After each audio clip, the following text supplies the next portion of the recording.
Hello छात्रों, आज मैं आपको कबीर की साखी के कुछ इम्पोर्टेंट क्वेश्चन बताने वाला हूँ। ये एग्ज़ाम के लिए बहुत ही इम्पोर्टेंट है। ये पहले फाइनल एग्ज़ाम में आ चुके हैं बहुत सारे क्वेश्चन। तो देखिए, बहुत ही इम्पोर्टेंट है। पहला क्वेश्चन देखिए, कबीर जी की साखियाँ जीवन के लिए अत्यंत उपयोगी है। प्रस्तुत पाठ में दी गई कबीर जी की साखियों से जिन जीवन मूल्यों की झलक मिलती है उनका उल्लेख कीजिए, अथवा कबीरदास की साखियों के मुख्य उद्देश्य स्पष्ट कीजिए। ये सीबीएसई 2016 और 2010 में भी आ चुका है। तो देखिए, इसका आंसर क्या होगा।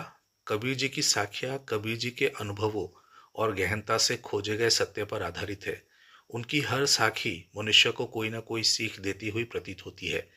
इन साखियों में हमें कई जीवन मूल्यों की झलक मिलती है। जैसे, मनुष्य को सदैव ऐसी बानी बोलनी चाहिए जिससे बोलने और सुनने वाले दोनों को ही सुख और शीतलता मिले। दूसरा, मनुष्य को अहंकार का त्याग कर देना चाहिए।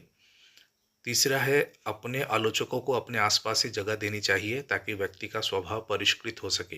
तो ये सभी क्या है, ये साखी के मुख्य उद्देश्य है। तो इस तरह के क्वेश्चन आ सकते हैं। और उसके बाद फोर्थ देखिए, ईश्वर प्राप्ति के लिए मनुष्य को उचित प्रयास करना चाहिए, जिसके लिए यह समझना आवश्यक है कि उसका वास कण कण में है। और 5 नंबर है कि ज्ञान प्राप्ति के लिए मोह माया का त्याग आवश्यक है। इसके बाद नेक्स्ट क्वेश्चन देखिए, निंदक किसे कहा गया है। वह व्यक्ति के स्वभाव का परिष्करण किस तरह करता है। परिष्करण यानी कि कैसे उसके स्वभाव को साफ करता है। अथवा कबीर निंदक को अपने निकट रखने का परामर्श क्यों देते हैं।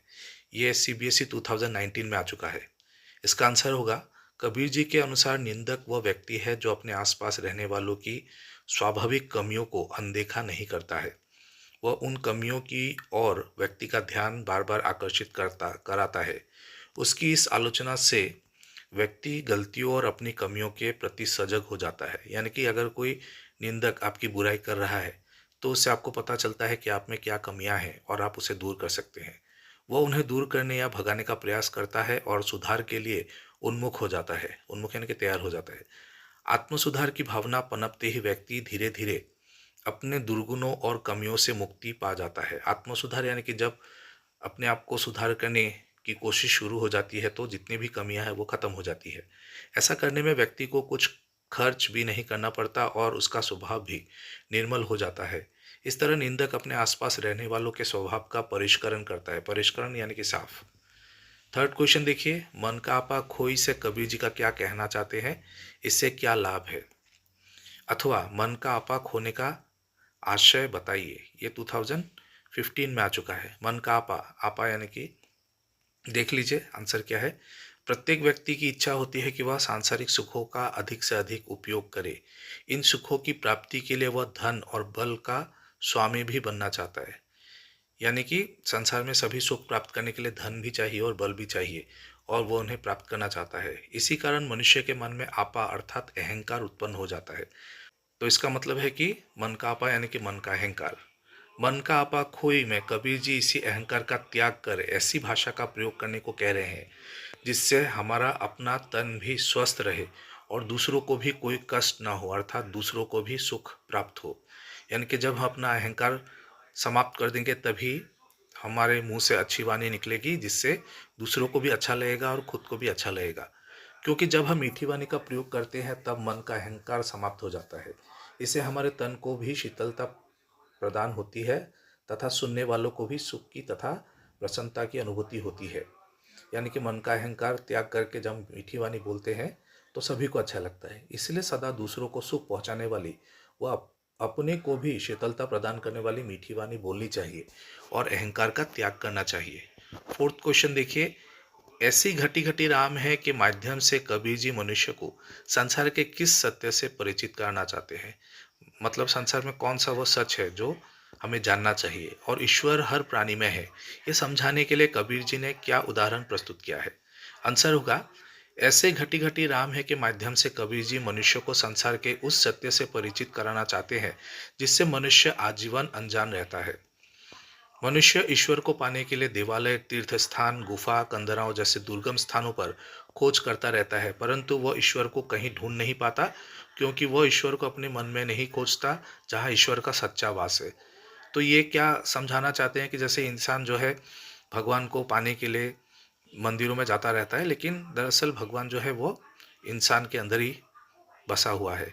इसलिए कबीर जी ने कहा है कि ऐसे घटी घटी राम है, अर्थात ईश्वर तो घट घट पर यानी कि सब जगह मौजूद है, हर प्राणी में, यहाँ तक कि संसार के कण कण में व्याप्त है। तो ये भगवान जो है हर प्राणी में है और हर वस्तु में है। कबीर जी हिरण का उदाहरण देकर समझाते हैं कि जिस प्रकार एक हिरण कस्तूरी की खुशबू को जंगल में ढूंढता फिरता है, जबकि वो सुगंध उसी की नाभि में विद्यमान होती है, परंतु वो इस बात से बेखबर होता है, उसी प्रकार संसार के कण कण में ईश्वर विद्यमान है और मनुष्य इस बात से बेखबर ईश्वर को देवालयों और तीर्थों में ढूंढता है।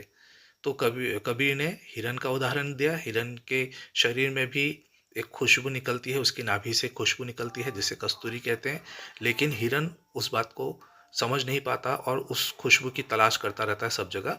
उसी तरह उसी प्रकार संसार के कण कण में ईश्वर विद्यमान है, ईश्वर जो है सब जगह मौजूद है और मनुष्य इस बात से बेखबर ईश्वर को देवालयों और तीर्थों में ढूंढता रहता है। तो भगवान की भी सब जगह मौजूद है, लेकिन इंसान इस बात को समझ नहीं पाता और सब जगह उसे ढूंढता रहता है, मंदिरों में ढूंढता रहता है। कबीर जी कहते हैं कि अगर ईश्वर को ढूंढना ही है तो अपने मन में ढूंढो। नेक्स्ट क्वेश्चन देखिए, सब अंधियारा मिटी गया, यह किस अंधियारे की ओर संकेत किया गया है और इस अंधियारे को दूर करने का क्या उपाय है? तो उसका उत्तर होगा, सब अंधियारा मिटी गया के माध्यम से मनुष्य के मन में समाये अहंकार, अज्ञान, भय जैसे अंधियारे की ओर संकेत किया गया है।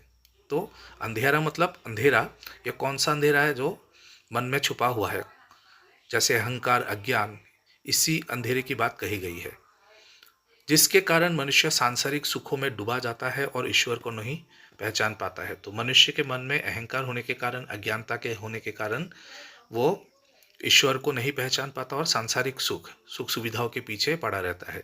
कबीर जी कहते हैं कि जब उनके हृदय में मैं अर्थात उनका अहंकार था, तब उनके हृदय में परमेश्वर का वास नहीं था, परंतु अब हृदय में अहंकार नहीं है तो इसमें प्रभु का वास है। तो कबीर जी कहना चाहते हैं, जब तक अहंकार मन में होगा तब तक भगवान की प्राप्ति नहीं होगी। अहंकार त्याग देने पर ही भगवान की प्राप्ति होगी और भगवान हमें प्राप्त होंगे। कहने का तात्पर्य यह है कि अहंकार जब तक आपके अंदर विद्यमान है, आप परमेश्वर को प्राप्त नहीं कर सकते। जब परमेश्वर नामक दीपक के दर्शन आपको होंगे तो अज्ञान रूपी अहंकार का विनाश हो जाएगा। तो जैसे अंधकार को दूर करने के लिए दीपक की रोशनी काफ़ी है, उसी तरह से मन का जो अहंकार है, मन में जो अहंकार बसा हुआ है, उसे हम भगवान के द्वारा दूर कर सकते हैं। भगवान के शरण में जाकर हम अपने अहंकार को नाश कर सकते हैं। ये जो अंधियारा अर्थात अहंकार है, यह प्रकाश पुंज ईश्वर रूपी दीपक को मन में जलाने से, यानी कि मन में जो छुपा अहंकार है उसे दूर करने के लिए भगवान के प्रति हमारे मन में आस्था होनी पड़ेगी और उसी तरह से हम अपने अहंकार को दूर कर सकते हैं। तो यहाँ लिखा है कि प्रकाश पुंज ईश्वर रूपी दीपक को मन में जलाने से उसी तरह मिट सकता है जैसे दीपक जलाने से अंधेरा समाप्त हो जाता है। तो विद्यार्थियों, आशा है कि आपको ये सभी क्वेश्चन के आंसर समझ में आ गए होंगे और ये बहुत ही इंपॉर्टेंट है। और भी क्वेश्चन है जो मैं नेक्स्ट वीडियो में दूंगा। अगर वीडियो पसंद आए तो लाइक और सब्सक्राइब कर दीजिएगा।